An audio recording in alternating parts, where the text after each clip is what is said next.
देश के लिए बड़े मुद्दे क्या आपके? आप बता दो ईमानदारी से, आपको पत्रकारिता का वास्ता, आपको धर्म का वास्ता, आपके माँ बाप का वास्ता, आप बताओ कि महंगाई, बेरोजगारी, शिक्षा, स्वास्थ्य, रोटी कपड़ा मकान की बात होनी चाहिए, तो वो चर्चा क्यों नहीं करते? क्यों? दिल्ली तो यूं ही बदनाम है रास्ता काटने के लिए, आप लोग दिल्ली को भी फेल कर दिए। सुनो, प्रतिभा पाटिल जी को क्या पैर नहीं छुआ था? क्या राजीव गांधी जी के लिए अमेरिका का राष्ट्रपति छाता लेके नहीं गया था? ये तो परंपरा है, शिष्टाचार की बात है। अगर आप शिष्टाचार को भी व्यापार में बदल रहे तो सही में मोदी जी, अमित शाह जी ने कहा था कि व्यापार तो मेरे खून में है, जैसा कि इन्होंने कोरोना काल में भी व्यापार किया था। ये व्यापार किया था जब देश की बेटियां मेडल जीत कर आई थी,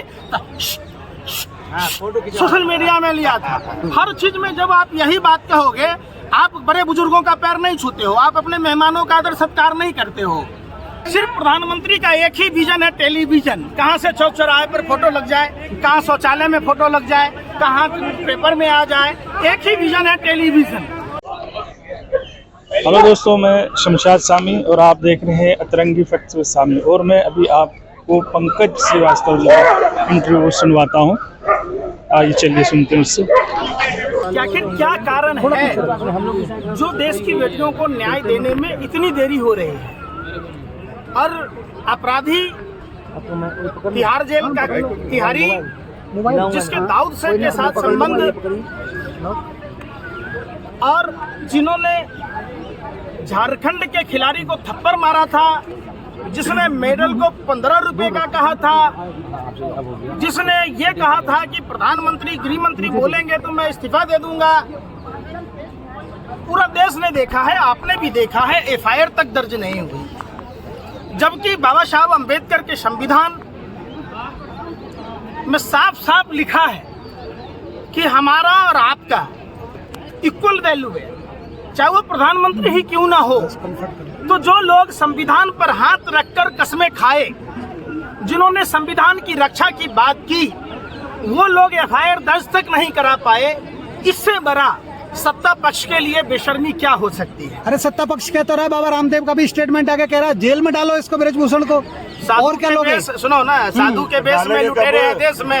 अरे सुनो ना, वो कन्हैया बाबा लाला रामदेव कहाँ है, जो साइकिल पर मट्ठा बेचा करता था, रामलीला मैदान में बैठा करता था? अरे अब शब्द कहाँ किए हैं? इसके लिए योग सिखाते हैं देश में। सुनिए, भले बात समझिए, पूरा देश सुधार। अरे भैया सुन तो लो, ये आज की परंपरा नहीं है। रावण अगर पारंपरिक वेशभूषा में जाता तो माँ सीता का अपहरण नहीं कर पाता। तो रावण ने चोला बदला, भगवा वस्त्र का सहारा लिया। जो भगवा त्याग, तपस्या, बलिदान, क्षमा, परोपकार के लिए जाना जाता है, वो पहनकर नारी का अपमान किया। माँ सीता रोई तो लंका समेत रावण का सत्यानाश हुआ, सत्यानाश हुआ। माँ देवकी रोई तो कंस का सर्वनाश हुआ। जब द्रौपदी रोई तो कौरव के 100 पुत्रों समेत। तो रामदेव की तुलना आप रावण से कर देंगे? रामदेव की तुलना आप साधु से कर दीजिएगा? आज तक बता दीजिए, भारत के योग सिखाते पूरे दुनिया में, आप बदनाम कर रहे हो। फिर मैं बोलूंगा तो कहोगे पत्रकारों को कोई इलाज कर रहा। मैं नहीं चाहता आपके लिए अब शब्द बोलूं, क्योंकि आप उस लायक भी नहीं है। हमारे सनातन परंपरा में महर्षि विश्वामित्र बिहार की धरती से आते हैं। मैं गर्व का विषय है कि मैं वैसे धरती से जन्म लिया जहां विश्वामित्र जी का जन्म हुआ। विश्वामित्र ऋषि ने अपना सारा राजपाट छोड़कर भाई साहब लोक कल्याण के लिए उन्होंने तपस्या में लीन हुआ। कि पहला ऐसा साधु है जो पूरा पूजा पाठ छोड़कर बीके न्यूज नीचे उन्होंने व्यापार करना शुरू किया। तो जाहिर सी बात है, जो आदमी व्यापार करेगा वो व्यापारी कहलाएगा, साधु नहीं कहलाएगा। साधु संतों में और व्यापारी में, आम जनमानस में और सब चीज में अलग अलग अंतर होते हैं। चाहते हैं कि रामदेव यहाँ पर आए? निश्चित, जिसमें भी ईमान है, जिसमें भी धर्म के प्रति संवेदना है, जिसमें भी देश के बेटियों के प्रति संवेदना है, और जो देशभक्त है।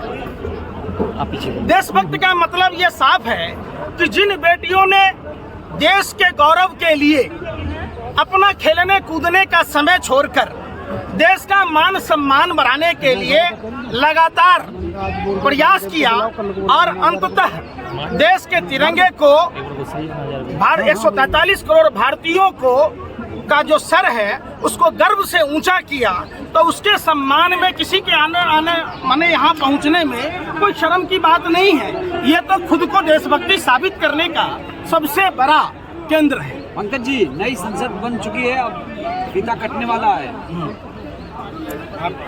आप अगर नया कपड़ा पहन लेंगे तो आपका चाल चरित्र चेहरा बदल जाएगा। आप बताओ। अरे सुन तो लो, हमने पूरे विश्व में, आप भी पत्रकार हैं, कई हजारों हजार साल सैकड़ों बरस पुराना संसद भवन आज भी विश्व में है। दूसरी बात, जब संसद भवन बना तो आर्टिकल 79 का सीधा सीधा उल्लंघन किया जा रहा है। वो इसलिए, एक तो महिला का अपमान, दूसरा आदिवासी समाज की महिला है और देश की प्रथम नागरिक राष्ट्रपति जी हैं। तो ये काम सिर्फ प्रधानमंत्री का एक ही विजन है, टेलीविजन। कहाँ से चौक चौराहे पर फोटो लग जाए, कहाँ शौचालय में फोटो लग जाए, कहाँ पेपर में आ जाए, एक ही विजन है, टेलीविजन। इनका कोई विजन नहीं है। अगर विजन होता तो राष्ट्रपति जी का सम्मान। प्रचार के भूखे हैं आप, ऐसी बात। थोड़ा पीछे। प्रचार जी भी प्रधानमंत्री नहीं है। ये शौचालय में फोटो लगा हुआ है, मध्य प्रदेश का फोटो यहाँ लगा मिलेगा, उसमें भी थोपड़ा लगा हुआ है। राशन मिलेगा 100 रुपए का, उसमें भी 150 रुपए में झोला छप जाता है। अरे भैया, आधा % सेस ले रहे और वो आधे % का स्वच्छ भारत अभियान अपने कूड़ा गिरा के झाड़ू पकड़ के फोटो खिंचा लेते हैं। अरे आप जैसे तमाम लोग बदनाम कर रहे हैं मोदी जी को। जैसे दलालों ने, सत्ता के हवसियों ने, जो गोबर को च्यवनप्राश समझकर खाने वाले पत्रकारों ने बेड़ा गर्क किया हुआ है। जो स्वच्छ भारत अभियान के नाम पर आधा % सेस लिया जा रहा है, देश की राजधानी रिश्तेदार है ये वही पत्रकार के भाई हैं जो अमिताभ बच्चन ने हरे रंग की पालक खाई, दांत में हरे रंग की रेसे फंसी थी, अमिताभ बच्चन ने हरे रंग की पोटी की है, मुंह लगा के बैठ तो भगवान चल रहा है। भाई सुन तो लो, मैं कह रहा हूँ, आप भी कह रहे जो शर्मा ने कहा, मैं तो ये कह रहा हूँ कि आधा % सेस लिया जा रहा है हिंदुस्तान की आवाम से, और आधा % सेस स्वच्छ भारत अभियान का पैसा हमारे वाल्मीकि समाज के जो भाई हैं, जो सफाई कर्मचारी के तौर पर काम करते हैं, इसी दिल्ली में चौथा महीना हो गया। कहाँ से वो अपने बच्चों का फीस भरेंगे, कहाँ से वो अपने परिवार को चलाएंगे, कहाँ से उनके घर में राशन आएगी, तो आप उस पर चर्चा नहीं करते। अभी देख लीजिए, 60 से 70 करोड़ पैन कार्ड धारक है। आधार से पेन लिंक कराने का 1000 से 1200 रुपए उसले जा रहे हैं। क्यों उसले जा रहे हैं? हम नहीं करा रहे भाई, हम नहीं कराएंगे, हमारी मर्जी है। आप करा रहे हो अपने फायदे के लिए, तो आप शुल्क हमसे क्यों लोगे? अब तो भारत का विश्व में डंका बज रहा, आप तो खुश हो जाए। और लोग पैर छू रहे हैं जापान और तमाम जगह, ऑस्ट्रेलिया में। अरे सुनो, दिल्ली, अरे सुनो, दिल्ली तो यूं ही बदनाम है रास्ता काटने के लिए। आप लोग दिल्ली को भी फेल कर दिए। सुनो, प्रतिभा पाटिल जी को क्या पैर नहीं छुआ था? क्या राजीव गांधी जी के लिए अमेरिका का राष्ट्रपति छाता लेके नहीं गया था? ये तो परंपरा है, शिष्टाचार की बात है। अगर आप शिष्टाचार को भी व्यापार में बदल रहे तो सही में मोदी जी, अमित शाह जी ने कहा था कि व्यापार तो मेरे खून में है, जैसा कि इन्होंने कोरोना काल में भी व्यापार किया था। ये व्यापार किया था जब देश की बेटियां मेडल जीत कर आई थी, सोशल मीडिया में लिया था। हर चीज में जब आप यही बात कहोगे, आप बड़े बुजुर्गों का पैर नहीं छूते हो, आप अपने मेहमानों का आदर सत्कार नहीं करते हो। देखिए, डंका तब बजती जब देश में हर युवाओं के हाथ में रोजगार होगा, हर छात्र को कॉपी कलम किताब मिलती, हर देश के किसान भाइयों की जो आय दुगुनी होने की बात थी, आय दुगुनी होती। अरे कर तो रहे, कह तो रहे, पकौड़ा बेको, आत्मनिर्भर बनो, अब नहीं बेचना। अरे सुनो ना, अरे तुम क्यों ना बेचते? अरे भैया तुम क्यों ना बेचते? अरे हम पहलवानों की रिपोर्ट तो दिखाएंगे। अरे क्या दिखाओगे? झकमरा के दिखाओगे? कभी दिखाओ? तुम तो दिखाओगे पाकिस्तान में। बात होगी इंदौर की तो चले जाओगे इस्लामाबाद। बात होगी कानपुर में ब्राह्मण माँ बेटियों की हत्या किसने की, उत्तर प्रदेश की सरकार ने बुलडोजर चला के जिंदा जला दिया, तो कहोगे काबुल में देखो क्या हो रहा है। बात करें हिंदुस्तान की राजधानी में हिंदू बेटियां, हिंदू प्रधानमंत्री, हिंदू राष्ट्रपति, हिंदू मुख्यमंत्री, हिंदू राज्यपाल, Hindu police commissioner, Hindu police, Hindu SP DM सब, तब हिंदू बेटियों को न्याय नहीं मिल रहा। तो देखो पाकिस्तान में हिंदुओं के साथ क्या हो रहा है? हिंदुस्तान पाकिस्तान में हिंदुओं को खाना नहीं मिल रहा है। अरे तो भैया हिंदुस्तान में क्या काजू पिस्ता बादाम की रोटी मिल रही है, रसमलाई मिल रहा है। अरे आप जैसे ही लोग बदनाम कर रहे हैं। आपको क्या है ना, इनकमिंग कॉल के भी पैसे लगने लगे मोदी जी के आने से, आपको भी सुनने का पैसा लगने लग गया है। आपको कान की बवासीर के साथ साथ मुंह खा भी है। देश की समस्या समस्याओं पर बात करो ना।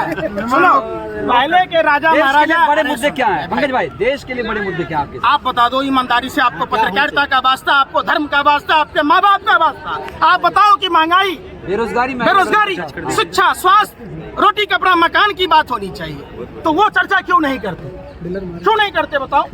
मेन स्ट्रीम मीडिया कर रहा है कि नहीं? कौन मीडिया? पहले राजा महाराजा का भांड होता था, जो राजा महाराजा का गुण गाता था, डुगडुगी बजाता था। अब ये देश की मीडिया का काम वही भांड की तरह है जो राजा का गुण गाता है। जितना झुमका नहीं गिरा बरेली के बाजार में, उतना भाजपा की सरकार में मीडिया का स्तर गिर गया। वरना यही बेटियां, अगर कोई बलात्कारी मुसलमान होता, अब्दुल होता, रहमान होता, तो आप लोग सड़क पर नाक रगड़ रहे होते, जीभ से चाट रहे होते सड़क को, गली गली कुचे कुचे में, हे हिंदू बेटियों के साथ ऐसा हो गया, मुसलमानों ने लफ्ज़ जिहाद कर दिया। तो अब आप क्या नहीं कर रहे भाई? अगर यही बेटियां अगर पाकिस्तान की होती तब भी आप नंगा नाच रहे होते।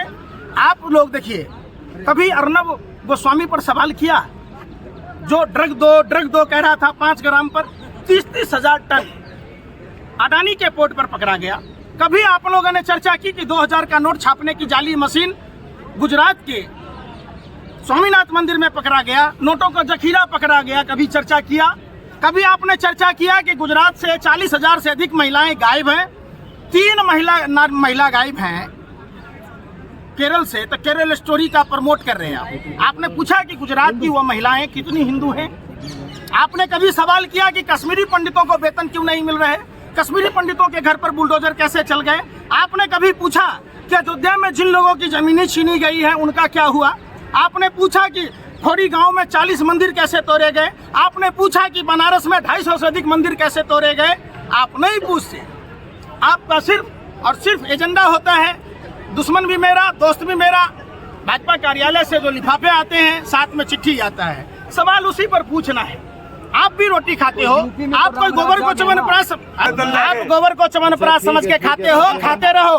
गोबर एक ऑलराउंडर पदार्थ है, जो खेत में पड़ता है खाद का काम करे, जो चूल्हे में पड़ता है तो ईंधन का काम करता है, और खेत जब दिमाग में पड़ता है तो इन जैसे अंधभक्त पत्रकार पैदा हो जाते हैं। आपने बात की ना, जब आपने कहा राम राज्य की बात की, राम राज्य में जनता की बात सुनी जाती थी, तो जनता तो दूर की बात है, देश की वो बेटियां जिन बेटियों ने भारत का सर गर्व से ऊंचा किया, जिन्होंने तिरंगे को सम्मान दिलाया, जिसने हम भारतीय 143 करोड़ भारतीयों का सर पूरे विश्व में ऊंचा किया, डंका बजाया, तो उसके लिए इंसाफ नहीं होना चाहिए, उसके लिए एफआईआर दर्ज नहीं होना चाहिए, उसके लिए ब्रजभूषण सिंह जैसे आरोपी जिसके दाऊद के साथ संबंध थे, जो तिहाड़ जेल में बंद था, क्या उस पर सजा नहीं होना चाहिए?